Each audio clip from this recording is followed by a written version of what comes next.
The Stop the Bleed program is training people across Connecticut to become immediate responders by learning simple life-saving techniques to control severe bleeding before help arrives. Joining us today to tell us more is Dr. David Shapiro, surgeon at the Hospital of the Central Connecticut and program chair at the American College of Surgeons Stop the Bleed program. Nice to see you. Good morning. Good morning. Thank you for having me. Of course. I think a lot of people have heard of Stop the Bleed program, but perhaps not a lot of people really know what this means, what it's all about. Can you tell us more about Stop the Bleed? Sure. After an injury, bleeding is the number one cause of preventable death.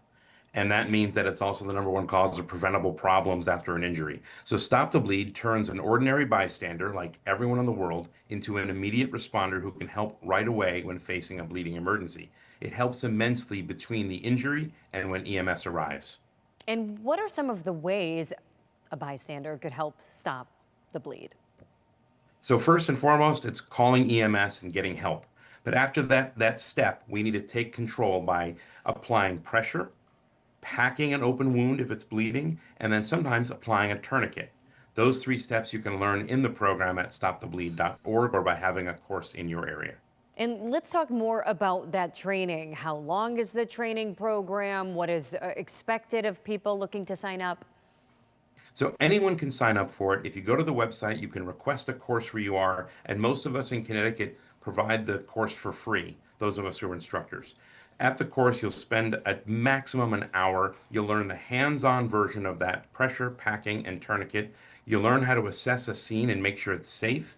You'll learn a little bit about keeping yourself safe and healthy. And then also there's a slide presentation about what Stop the Bleed is all about and how to recognize an emergency.